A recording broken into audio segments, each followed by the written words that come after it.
বিজেপিতে যাওয়া মস্ত বড় ভুল ছিল। বাগদার মানুষের প্রতি আমি কৃতজ্ঞ। বিধায়ক হিসেবে ইস্তফা দিতে যাওয়ার আগে জানালেন বাগদার বিধায়ক বিশ্বজিৎ দাস।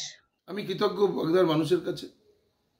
আমি বাগদার মানুষের কাছে যেভাবে তারা আমাকে সহযোগিতা করেছে এই 2.5 বছর। কিন্তু বিজেপিতে যাওয়া আমার একটা ভুল ছিল। জনপ্রতিনিধি কোনো দলের হয় না। আমি বাগদার সমস্ত মানুষের জনগণের ভোটে জিতেছিলাম, তাদের কাজ করেছি। উত্তর 24 পরগনা বনগাঁ লোকসভা কেন্দ্রে তৃণমূল কংগ্রেস প্রার্থী করা হয়েছে বাগদার বিধায়ক বিশ্বজিৎ দাসকে। যেহেতু বিশ্বজিৎ দাস বিজেপির প্রতীকে জয়ী হয়েছিলেন, সেই কারণে আজ তিনি বিধানসভার বিধায়ক হিসেবে ইস্তফা দিতে যাচ্ছেন। গোপালনগরের বাসভবনের থেকে ইস্তফা দিতে যাওয়ার আগে বিশ্বজিৎ দাস জানালেন, 2.5 বছর বাগদার মানুষের জন্য কাজ করেছি। ইলেকট্রিক মহাশ্মশানের কাজ চলছে। বাগদা হাসপাতালে সিজারিয়ানির ব্যবস্থা করা হয়েছে। ফায়ার স্টেশনের সমস্যা আছে, ইন্সপেকশন হয়ে গিয়েছে। 80 কোটি টাকার রাস্তার কাজ চলছে। আজকে 2.5 বছর বাগদা বিধানসভায় কাজ করার সুযোগ বাগদার মানুষ আমায় দিয়েছিল। আমি আমার সাধ্য মতন সেখানে আমি আমার কাজ করেছি। ইলেকট্রিক চুল্লির মহাশ্মশানে কাজ চলছে।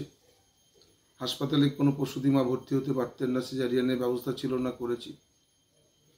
বাগদাতে ফায়ার ব্রিগেডের সমস্যা ছিল, অনেক দূর থেকে যেতে হতো, বনগাঁ থেকে 30-40 কিলোমিটার। বাগদাতে সেটা স্যাংশন করেছি।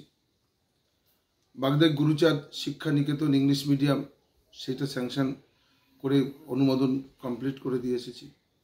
এবং রাস্তাঘাটের খুব বেহাল অবস্থা ছিল। এই মুহূর্তে দাঁড়িয়ে 80 কোটি টাকার উপরে রাস্তার কাজ চলছে। অলিতে গলিতে কোথাও বাদ নেই।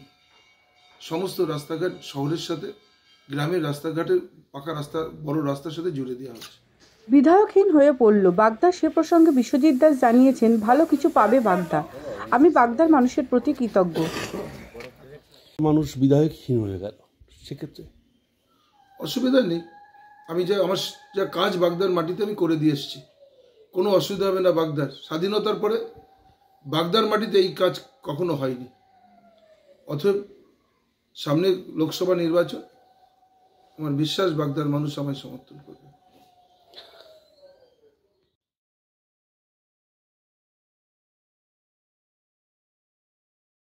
কৃষাণু ঘোষ দস্তিদারের রিপোর্ট, এক্সট্রা নিউজ, বাগদা।